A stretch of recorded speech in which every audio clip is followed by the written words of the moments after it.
Welcome to Jesse Watters Primetime. I'm Pete Hegseth. Now, if you make a mess, you can't expect someone else to clean it up for you. Call this coffee. What the hell was that? I'm terribly sorry. Clean that up! Oh, sure, of course. Could you hold these just a second?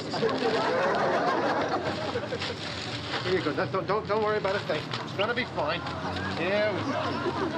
Gonna be fine.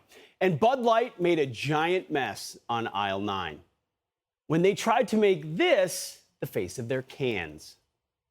This month, I celebrated my day 365 of womanhood, and Bud Light sent me possibly the best gift ever, a can with my face on it. Check out my Instagram story to see how you can enjoy March Madness with Bud Light and maybe win some money too.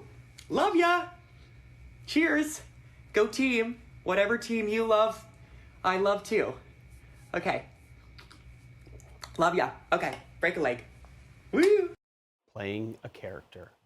And now Bud Light's trying to clean it all up by trying to get back on our good side. Now, they claim no senior Budweiser Anheuser-Busch executive knew about the trans can, which actually makes it worse, because that means junior employees had no doubt that Bud's woke corporate culture would, of course, support celebrating 365 days of a man pretending to be a girl. So today, Budweiser put out an ad with a spliced-up compilation of a bunch of Clydesdales. You know, the old-school Budweiser commercial, B-roll from the cutting room floor, when patriotism used to be their bread and butter. They're telling us Budweiser's still an American company, but they went woke, and now we should make sure they go broke. And it might be too late for a half-baked apology, if that's even what you can call it, because their customers are leaving in droves.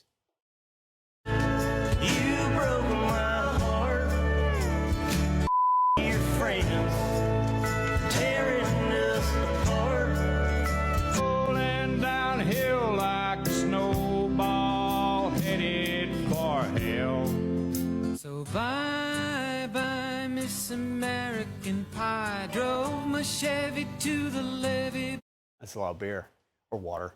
This is just the start. Try finding someone at a country concert who will even touch a Bud Light. Bud Light's become so toxic that country star Riley Green just scrubbed the words Bud Light from his hit song, I Wish Grandpa Never Died. It's a great song. The crowd didn't mind it when he replaced the name with a competitor. Cheap cars and trumpets, and the road was named Copperhead, and coolers never run out of cold Coors Light. It's a good time to be the silver bullet.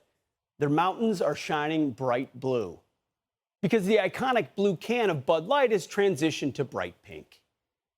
It's so bad that John Rich is telling his distributors to take it all back.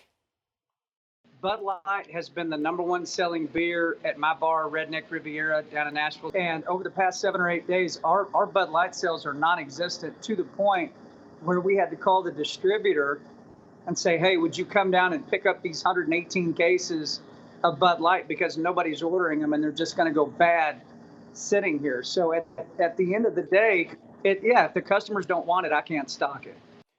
And if your distributors won't take it back, I hear Kid Rock will blast around into them for you.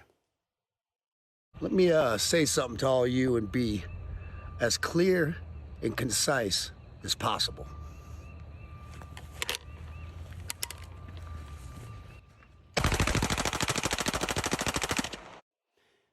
But don't worry, Bud Light. You may not have country music or flyover country chugging down your watery beer. But hey, at least you have Adam Schiff still drinking, of course, out of a bottle. And we hear the ladies of The View are still big fans. I'm going to say this out loud. I'm a big Budweiser fan. When I drank, I liked my Budweiser, okay? So I have a lot of feeling about this. Bud Light's ad campaign with trans-influencer Dylan McDermott.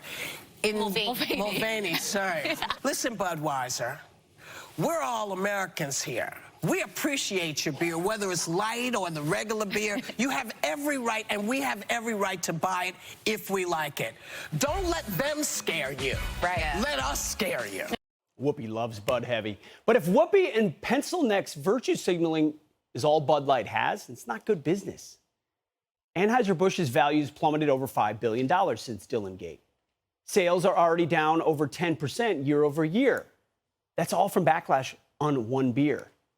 But in many venues, Anheuser-Busch has a beer monopoly. You might call them Big Busch, kind of like Big Pharma. Just over the weekend, I went to Yankee Stadium with my wife and buddies Will Cain and Rob O'Neill. And there was nothing more satisfying than seeing fridges full of untouched Bud Light, normally the best seller. We all drank a local IPA beer instead. So did most everybody else. Now, I was going to make a big deal about this. I'm proud of our stand that we took until Primetime producers told me the local beer we were drinking is actually owned by Anheuser-Busch. No wonder I feel a little funny today. Turns out they own a lot of beers, as you know. But that's okay. We may have lost this battle, but we can win the war against Big Busch. We have to hit them where it hurts the most. Bud Light, one target, no distractions. The ball is in our court. We may have mostly lost to woke Nike and the kneeling NFL when they gave a platform to left-wing causes that unnecessarily divide us. But those companies were really tough for people to quit. They made up our wardrobes and our Sundays. We tried and mostly failed. But Bud Light is just water that identifies as a beer. It's an easy switch. We can make the bright blue can synonymous with the Democrat blue and then crush it. And everyone will take notice as a result. That's why this really matters. It's not even about Bud Light. It's about sending a real signal, a targeted stand that we can actually sustain. A signal to all of corporate America that if you really go woke, you really can go broke. Companies need to return to respecting their customers and their country instead of mindlessly bowing to DEI consultants and left-wing activists. Now, I'm not expecting Bud Light will suddenly put Medal of Honor recipients or Rob O'Neill, the guy who shot bin Laden, on their cans. They're not capable of that. All we're asking is for beer companies to just make beer and stay out of politics. It's not that hard. Do it with me. Blue can? Nope. Silver can. Or dealer's choice, whatever you want. Hey, Sean Hannity here. Hey, click here to subscribe to Fox News YouTube page and catch our hottest interviews and most compelling analysis. You will not get it anywhere else.